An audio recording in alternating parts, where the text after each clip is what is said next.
Doing the has-been lifting routine, pumping the buys, having a good time at the gym.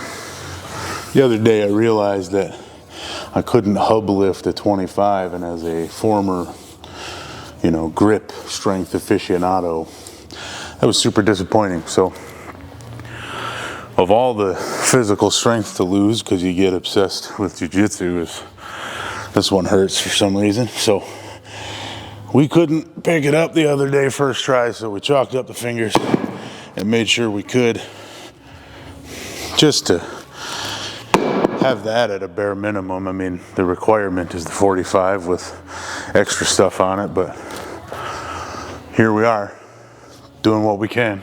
And this is what I can right now, which is embarrassing, but I'm almost afraid to see what my axle deadlift has dwindled down to. But so far, the low-level 25-pound hub pinch is feeling good, fast. That's nice.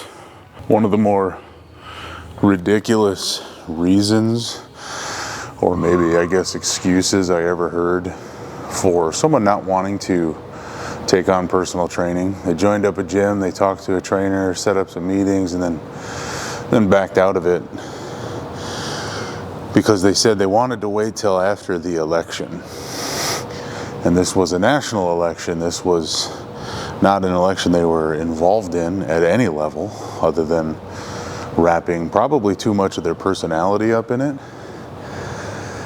and letting news headlines stress them out such that they're completely unable to deal with their health status. And that, I think, is probably a pretty good example of the problem broadly. I can't so much as walk on a treadmill and get a few sets and reps written down because something somewhere is happening. Seriously imbalanced. Seriously imbalanced.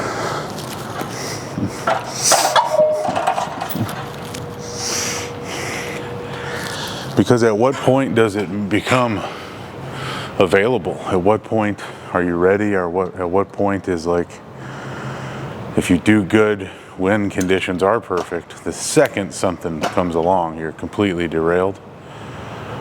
That's just a bad spot to be in. I remember saying to someone one time, and I was speaking from years of experience at this point, that if you think getting started is hard and it's beyond lifting and fitness and whatever, literally anything, a hobby, a career, a job, I think getting started is hard. Wait till you have to restart. Time and time again, that first effort into the thing, fitness, lifting, whatever, is almost easy because it's novelty, it's fun, it's new, a lot of dopamine every time I add weight to the bar every single time, I go a little bit faster every single time. But then life happens, you let yourself get derailed and you go to start again, and it's kind of boring. It's not the same excitement. It's also much, much harder to reprogress and then continue to progress because of all that. And really the only advice is, once you start something, don't fucking stop. Lifting, jiu-jitsu, whatever flipping hobbies, knitting, all of the negative feedback is partially outweighed in the beginning by the novelty and the dopamine hit and the excitement of it all. The second time, when you're restarting, the negative feedback is all big and bright and right in front of you.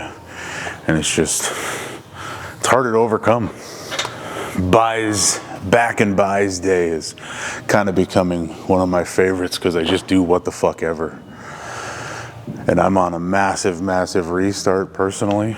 I'm 3, 4, maybe 5 years out of serious regular lifting because I've been completely obsessed and using all my time for jiu-jitsu, but I just did a set of 8 or 10 or 13, I don't even know. Just did a few. It's fun, feels good. Just lifting free. Lifting free.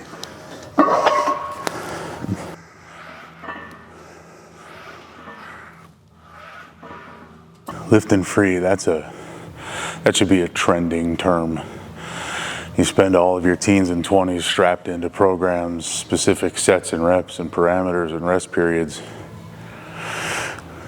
As an old guy, quote unquote, it's kind of nice to just do an arm day again. Do 15, do 20, do 5, who cares? Lift. Just have some fun pumping iron, hanging out in the gym alone, like I am, or with friends. Beats the hell out of sitting still.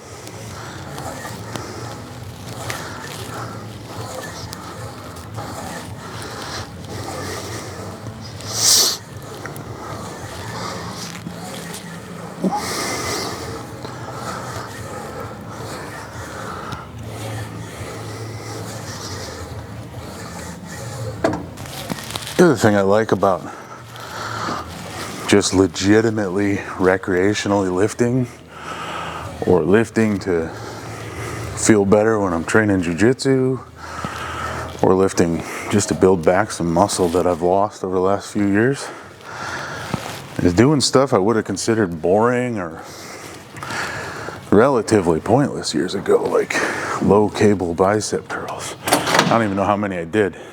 That's great. Felt good though.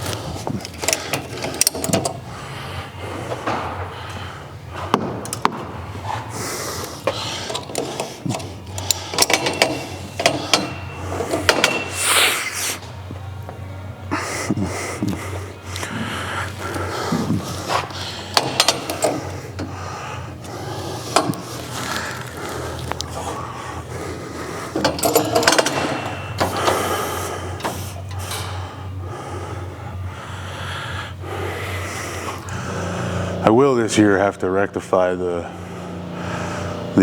1 rep or 3 rep or 5 rep bench max thing. I mean, we're well recovered from a pec tear years ago. It's been 0 issues.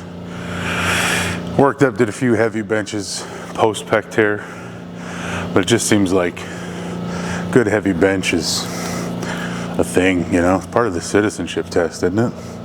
So have to keep the chops back up in that regard, but we're still just slowly building back, doing the has-been lifting routine, pumping the buys, having a good time at the gym, using air pressure machines like a dork, but man, are they nice.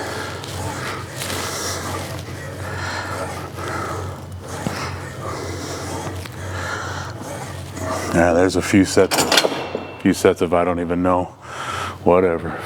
Yeah, so I was talking about restarting being exponentially harder than starting, just having watched dozens and dozens of people do it for years and years, and they barely make it back and just fall off again because the whole process sucks.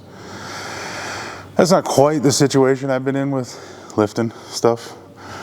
It's mostly just a shift of focus, a shift of interest over to jiu-jitsu, both as a student, but also now as a coach and as, you know, partly a career, not to mention podcasting about it and photography. But what I've lost in terms of strength, which actually doesn't bother me as much, even though that was always my focus. I never gave 2 shits, clearly, about six-pack abs or whatever, but the loss of muscle mass, you know, after fading on the lifting stuff for a few years, is the part that really rubs me wrong and bothers me. You know, I'm not trying to be 40 and 45 years old chasing that 500 bench still or whatever it is, but keeping the lean mass up and, you know, dare I say, looking a little better, looking good, but just feeling better you know, and the metabolic health impacts of that are something that can't be replaced. So it's time to build it back. Let's go.